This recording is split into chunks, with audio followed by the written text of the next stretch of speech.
Pets aren't allowed, he said automatically, not bothering to look up. Outside, the wind howled and the sky turned black. The tornado sirens wailing as Evelyn Grant, 68, a Medal of Honor recipient, stood in the freezing rain, with Shadow pressed close by her side. She didn't argue. She had weathered bigger storms. But then, a phone rang inside the shelter, a call from the Pentagon, itself calm, firm, and undeniable. "Open those doors," the voice said. "She is not just a veteran. She is an American hero." And in that single, quiet moment, everything changed. Welcome to Grateful Stories, where tales of compassion and kindness are told. Let's uncover what really happened. The wind howled like a freight train as the tornado warnings crackled over the radio. In a small town in the Midwest, the FEMA emergency shelter was already at capacity. Families huddled together on folding cots, children clinging to stuffed animals, the air thick with the scent of fear and sweat. Evelyn Grant, at 68 years old, stood just outside the center's main doors, clutching the worn leash of her loyal dog, Shadow. Her military ID was tucked in the breast pocket of her weather jacket, the same one she'd worn during her days in the Gulf War. Shadow pressed close to her leg, his dark eyes steady and alert, a quiet anchor against the chaos. The sky above churned with black clouds, roiling like an angry sea. Lightning flickered in the distance, thunder growling low and ominous. Evelyn could feel the weight of the storm in her bones, that old ache that never left her since the desert sands of the Gulf. She took a deep breath and pushed open the heavy door of the shelter, Shadow at her side. The room beyond was a patchwork of sleeping bags and nervous whispers. A volunteer in a neon vest looked up from his clipboard, eyebrows knitting together as he took in the sight of Evelyn and the dog. "Name?" he asked, his voice clipped, distracted by the endless line of anxious faces waiting to be checked in. "Evelyn Grant," she replied, steady and clear. Her voice had that quiet authority, the kind you earned from years of doing the job no one else wanted. The volunteer's eyes dropped to Shadow, tail wagging gently, waiting. "Pets aren't allowed," he said automatically, not bothering to look up. Evelyn's shoulders squared, her chin lifting a fraction. "He's not a pet," she said calmly. "He's my service dog. He's been with me since the Gulf." The young man's mouth tightened, but he didn't argue. Instead, he flipped through the papers on his clipboard, searching for the right box to check. Around them, the wind rattled the windows, a reminder that time was slipping away. Evelyn's hand rested lightly on Shadow's head, her fingers brushing the thick fur in a slow, measured rhythm. Finally, the volunteer looked up again, his expression caught somewhere between apology and dismissal. "Do you have proof of residence within the city limits?" he asked. Evelyn blinked. I moved out last year," she said, the truth in her voice. "Retired to a small town nearby, but I still pay taxes here. I served here. I bled here." The man's lips thinned. "I'm sorry, ma'am, but policy says only current residents are eligible. We're at capacity as it is." He glanced around the crowded room, as if the noise and the fear gave him an excuse to look away from her. "You'll have to find somewhere else. Somewhere else." Evelyn felt those words settle in her chest like cold stones. She turned to glance outside. The wind screamed through the streets, rattling stop signs and snapping tree limbs like twigs. Shadow's ears twitched, his gaze steady and calm. "Sir," she said quietly, "I fought for this country. My dog and I, we've both earned a place here tonight." Her voice didn't rise. It didn't need to. She spoke with the calm, unshakable certainty of someone who knew what it meant to stand alone. But the volunteer only shook his head. "I'm sorry," he said again, a little softer this time. "It's just policy." He turned away, already moving on to the next name on the list. Evelyn stepped back, the door clicking shut behind her. The cold wind slapped against her face, rain lashing in sheets that stung her cheeks. She tightened her grip on Shadow's leash, feeling the weight of the metals she no longer wore. Shadow pressed closer to her side, his head low, but his steps steady. She reached down and scratched his ear, a silent promise in her touch. "We've weathered worse, haven't we?" "Boy," she murmured. But even as she spoke, she felt the fear clawing at the edges of her resolve. She wasn't afraid of the storm.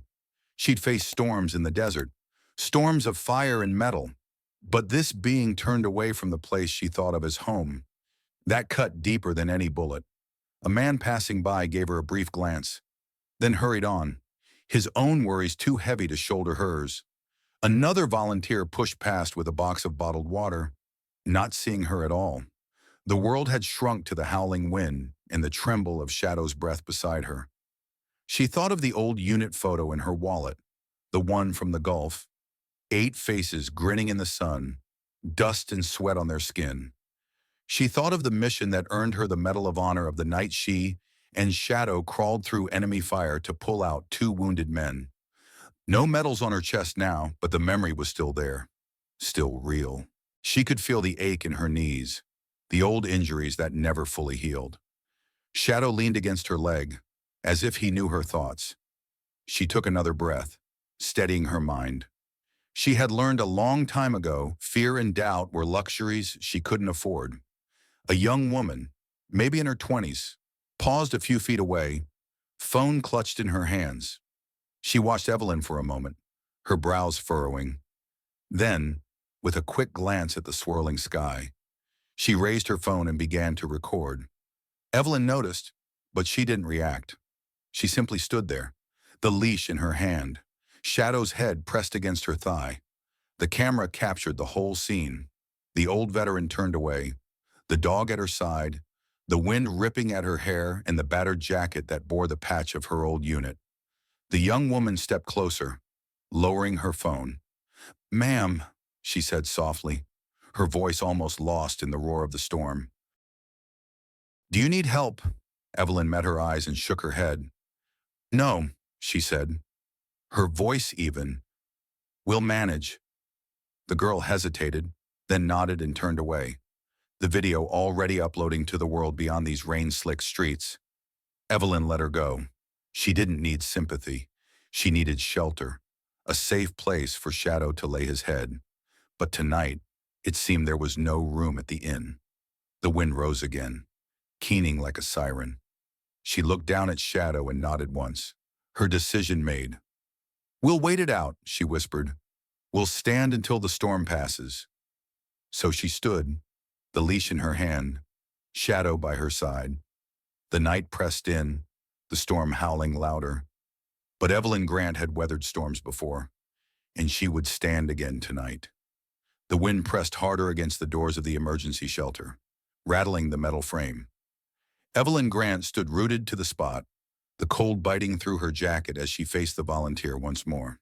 The man's clipboard was a barrier between them, and his eyes darted away when she spoke. "Please," Evelyn said, her voice still calm but more insistent. "I served in the Gulf. Shadow and I, we carried wounded men out of mortar fire. We saved lives." The young man's face didn't change. He just shook his head again, like he didn't hear the weight of her words. "I'm sorry, ma'am," he said, a rehearsed phrase that didn't reach his eyes. "It's not personal. We have policies to follow." Evelyn's hand tightened on Shadow's leash, knuckles white beneath a thin leather glove. The dog leaned in closer, his head brushing her knee like a quiet reassurance. She tried one more time, her voice almost a whisper. "I earned the Medal of Honor," she said, the words falling like small stones into the storm. "Not for me, for what we did together, for what Shadow did." The volunteer looked up then, just for a heartbeat. There was a flicker, maybe recognition, maybe doubt. But then he cleared his throat and turned away, calling for the next in line. A young man behind Evelyn shifted awkwardly, his eyes dropping to the floor. A woman holding a baby squeezed past, her gaze flicking to Evelyn's face and then away again. No one wanted to see her standing there in the cold. No one wanted to be the one to stand beside her. She stepped back from the doorway, the icy rain slashing across her face. Her shoulders felt heavy with memories she hadn't spoken aloud in years. Shadow stood steady beside her, his breath calm and even, his eyes watching the door that had just closed on them. A small crowd gathered in the hallway behind the glass. A young woman in a dark parka raised her phone, the small lens catching the tension in the air. Evelyn didn't flinch. She met the camera with the same quiet dignity she'd carried for decades. The woman filming stepped closer, her brows knitted in anger. "This isn't right," she murmured under her breath.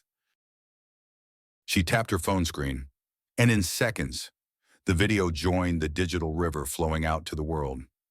Evelyn watched her, watched the way the woman's hands trembled with purpose. Outside, the storm raged louder. The wind snapped at the flags on the corner, pulling at the seams of old canvas. Evelyn's thoughts drifted back sudden, unbidden to a night long ago in a place half a world away. She could still smell the burning oil, the distant echo of explosions rolling across the desert sand.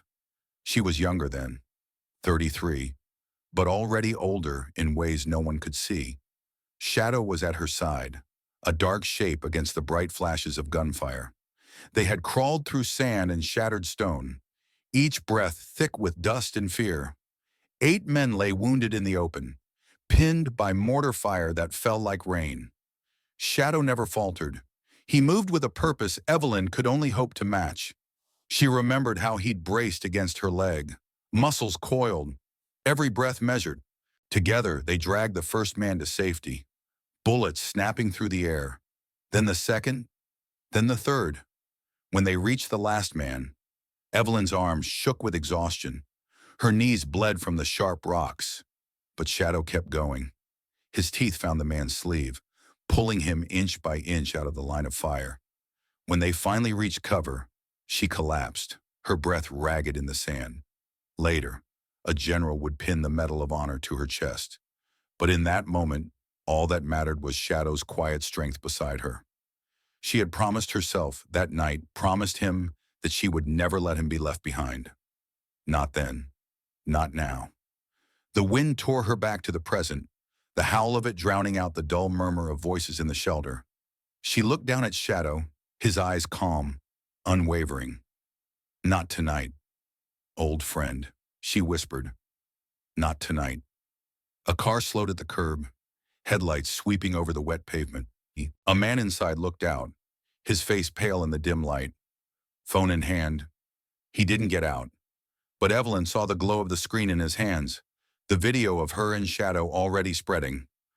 Inside the shelter, the woman with the phone lowered her camera, her eyes meeting Evelyn's through the glass. "I shared it," she mouthed, and Evelyn nodded once, a simple acknowledgement of the silent witness she hadn't asked for. The rain grew colder, needling through the seams of her jacket. Shadow shifted, pressing his weight against her leg. His presence was a quiet shield against the storm. Minutes passed. No one opened the door. No one came to stand beside her. But the video kept moving across screens, across towns, across hearts that still remembered what service meant. A ripple of indignation, a spark of something larger than any policy or clipboard. Somewhere in that growing storm of voices, there were men and women who knew her name, who had worn the same uniform, who had carried the same weight. She didn't need them to fight for her, but she knew they would. The sky cracked with a sudden bolt of lightning, the ground shuddering beneath her boots. Shadow didn't flinch. Evelyn felt that same steadiness rise in her chest.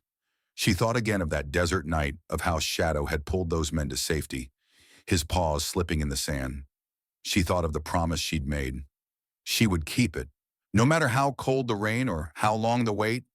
Inside, she could see the volunteer still checking names, his head bent low. He didn't look up. He didn't see her, but others did, on their phones, in their homes, in the quiet spaces of their hearts. Evelyn stood a little taller. She adjusted the old field jacket she'd worn for decades, the patch on her shoulder catching the light of a passing car. She wasn't here to beg. She was here to stand. Shadow's tail flicked once, a quiet sign of trust. They had faced worse together. They would face this, too. The wind roared again, sending paper skittering across the street. The woman with the phone stepped back inside the shelter, her fingers still tapping, still sharing. Somewhere, someone was watching. Somewhere, someone was remembering. The storm pressed on, but Evelyn Grant and Shadow stood, side by side, as they always had, ready, unmoving, unbroken, and beyond the glass, in the warmth of the shelter.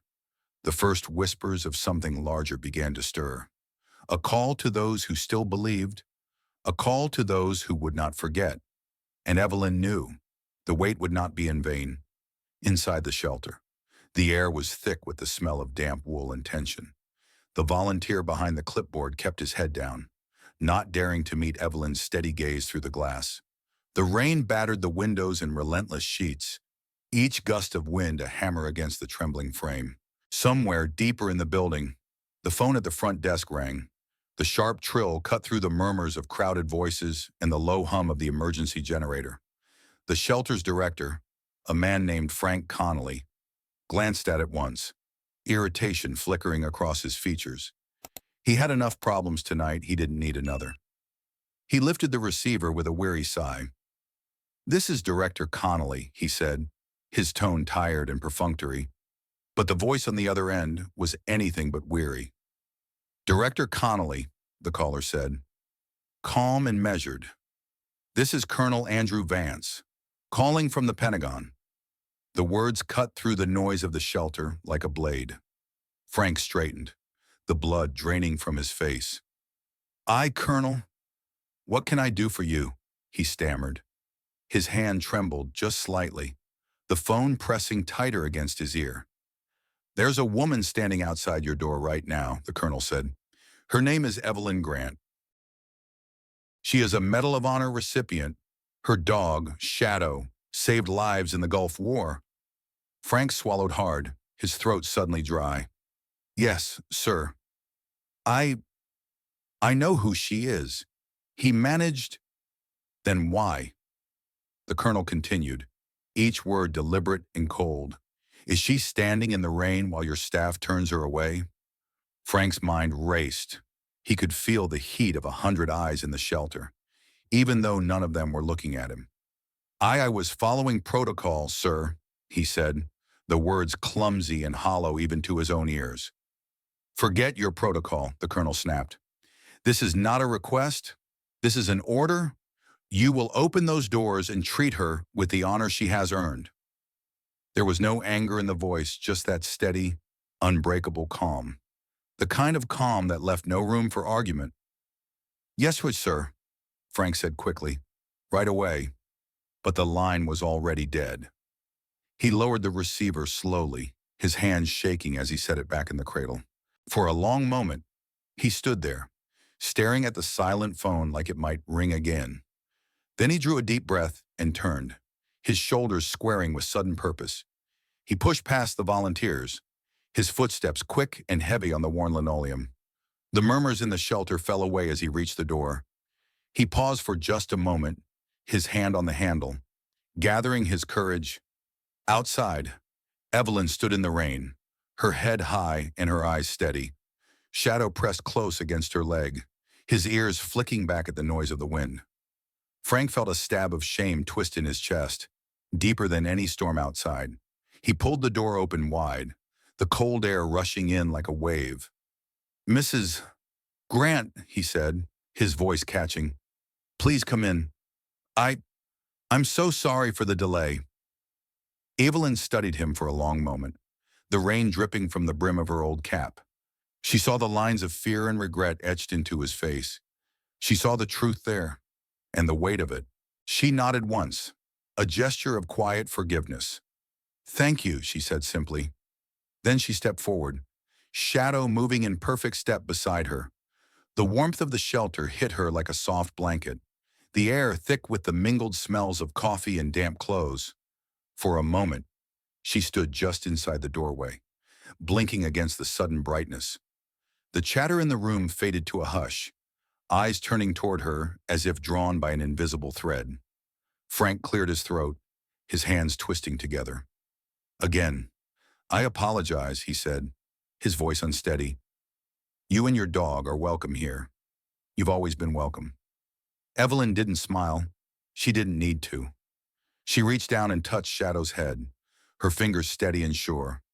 As she walked deeper into the room, she felt the weight of the past settle around her shoulders. Not a burden, but a mantle she'd worn for decades. She remembered the faces of the men she'd carried out of that firestorm in the desert, their breath ragged and their eyes wide with terror. She remembered the promise she'd made to them in the darkness of that night. No man left behind, no one forgotten, and Shadow always shadow beside her in every step.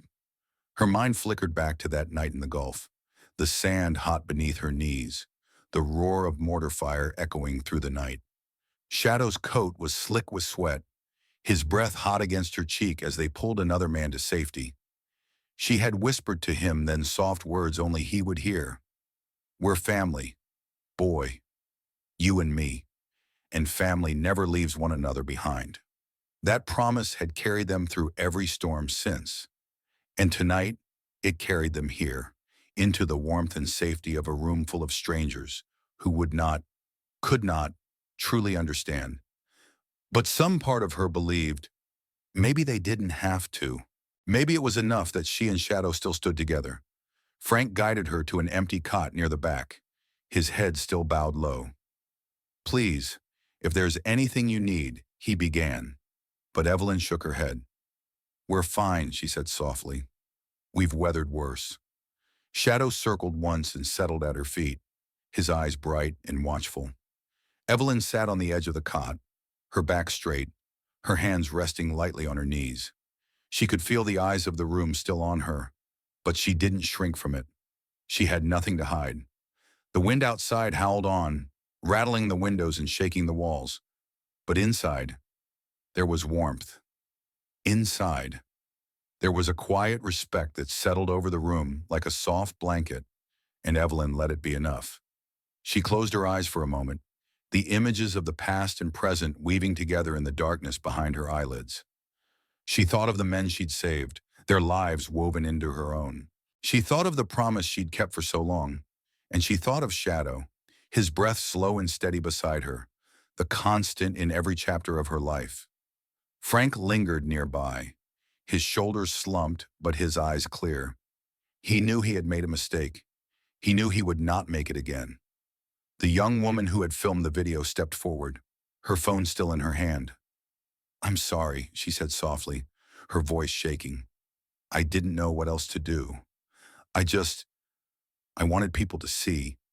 Evelyn met her gaze, her own eyes calm and kind. "You did the right thing," she said.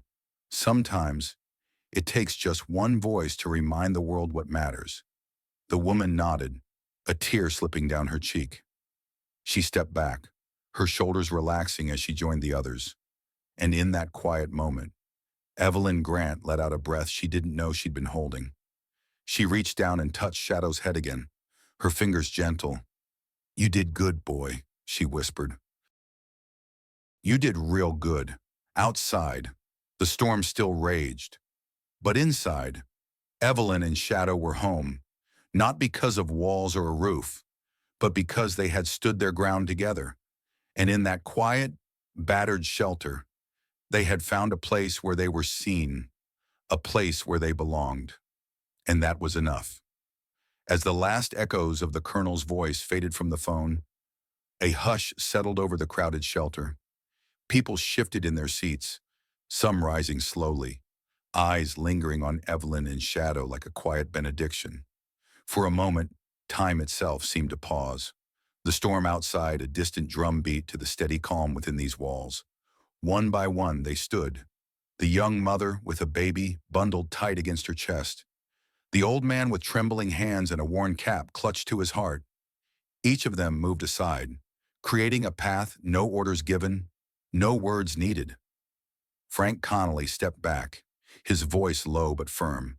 "Please," he said, gesturing to a chair near the heater. "You've more than earned a warm seat tonight." Evelyn hesitated only a breath before nodding once. She moved forward, Shadow padding softly beside her, his coat still damp from the storm. As she walked, a ripple of gratitude moved through the room, A few people clapped softly, the sound gentle, almost reverent. No cheers, just a quiet chorus of respect. Evelyn lowered herself into the chair, her back straight, her head high. Shadow curled at her feet, his tail thumping once before he settled. For the first time in hours, Evelyn allowed herself to exhale fully. She didn't ask for applause. She didn't want it. All she'd ever wanted was to be treated like anyone else, to be seen. Not for the medals she wore once, but for the life she'd carried since. Tonight, that wish was enough. Frank knelt beside her, his hands folded tight, his shoulders slumped with shame. "I was wrong," he said, his voice rough with something close to tears. "I forgot what this place is supposed to stand for. What you stand for." His eyes flicked to Shadow, then back to her. "I promise this will never happen again. Not here." Evelyn held his gaze for a moment, her own eyes calm, forgiving. Then she nodded. A small, quiet gesture that spoke volumes. "Thank you," she said simply. Because sometimes, forgiveness doesn't need to be shouted. It only needs to be given. The woman who'd filmed the video stepped closer, phone clutched to her chest like a lifeline. "It's everywhere now," she said softly. "People are sharing it, talking about what happened." Her voice trembled, but her eyes were bright with hope. "It's changing things." Evelyn didn't reply. She didn't need to. She just reached down, her hand resting on Shadow's head, fingers tracing the damp fur with a tenderness that spoke of years shared. Battles fought together. The room seemed to settle around them, the hush growing deeper, more sacred. In that stillness, Evelyn's mind drifted back briefly, like a passing shadow, to the men she'd fought beside, to the weight of their lives in her hands, the promises whispered in foxholes and empty corridors. She had kept those promises all these years. Tonight, she had kept them still. The wind outside rattled the windows again, but it sounded softer now, like a lullaby instead of a warning. Evelyn closed her eyes for a moment, listening to the gentle breathing of those around her. She didn't need medals or fanfare. She just needed this quiet proof that kindness still mattered. Frank stood slowly, his back straightening as he turned to the room. "Let this be the last time anyone here forgets," he said, his voice gaining strength. "No one who's worn the uniform, no one who's carried the weight should ever be turned away." Around him, heads nodded in solemn agreement. Even those who had once looked away now looked at Evelyn with a new respect. Outside, the storm still howled, but it couldn't touch the warmth that had settled inside the shelter. The video of Evelyn and Shadow had already begun to travel beyond these walls, across towns and states, a beacon of quiet strength. In homes lit by candlelight, in crowded coffee shops, people watched and remembered, and somewhere far from here, other veterans nodded to themselves, their own memories stirred by the sight of an old soldier and her faithful dog. Evelyn didn't think about any of that. She didn't need to. She focused on Shadow, his eyes half closed, his breath steady. She stroked the rough fur along his neck, her thumb brushing the scar he'd carried since that night in the desert. "We're safe now," she murmured, the words meant for him alone. The woman with the baby approached, her eyes wet with tears. "Thank you," she said softly. Evelyn looked up, her expression gentle. "Just doing what I was trained to do," she replied, her voice low but clear. The room began to settle again, people returning to their cots, to their small conversations and cups of coffee. But something had shifted, some quiet understanding that lingered in the air. Evelyn felt it, like a warm current in her chest. She didn't need the world to see it. She only needed to know it was real. She leaned back in the chair, her eyes closing for a moment as she let her breathing slow. Shadow shifted closer, his head resting on her boot, his tail curling around her foot like a silent vow. The shelter was full of strangers, but in that moment, it felt like family. Frank moved to the front door, posting a new sign on the glass. In bold, black letters, it read, "All veterans and their service animals, welcome, no exceptions." He turned back to Evelyn, his mouth set in a firm line of resolve. She nodded once, the corner of her mouth lifting in a small, weary smile. Outside, and the storm would rage on through the night. But inside these walls, there was shelter. Inside these walls, there was a reminder that some debts could never be repaid, only honored. Evelyn knew that tomorrow, the world would move on. The video would fade, the news cycle would shift, and people would forget. But she also knew that somewhere, in the hearts of those who had watched, something would remain, a small spark of memory, a reminder of what dignity looks like. She leaned forward, pressing her forehead briefly to shadows, feeling the warmth of his breath against her skin. "You're a good boy," she whispered. "And we're home now." In the quiet that followed, Evelyn let her thoughts drift. She thought of the men she'd carried, the weight of their lives, the weight of her own. And she thought of Shadow, always Shadow by her side through every storm. In that simple moment, she understood something deeper than words. Even in the fiercest storm, even in the coldest night, there would always be those who remembered, who saw not the uniform or the medals, but the quiet strength of a heart that never stopped giving. As she sat there, her hand resting on the dog who had shared every battle, Evelyn Grant allowed herself one small, silent truth, that even when the world forgets, kindness does not. And in the stillness of the emergency shelter, with the storm outside and the warmth within, she let that truth carry her into the night. Because tonight, she and Shadow were seen, and that was enough. In our darkest moments, kindness still finds a way, often in the quietest places. Not everyone who helps wants recognition. Some just need to know that today, someone isn't going hungry. And sometimes, that alone is enough to change a life. You may forget the story, but if no one retells it, history stays silent forever. Subscribe to Grateful Stories, where justice is honored, kindness is remembered, and no act of quiet heroism is ever lost.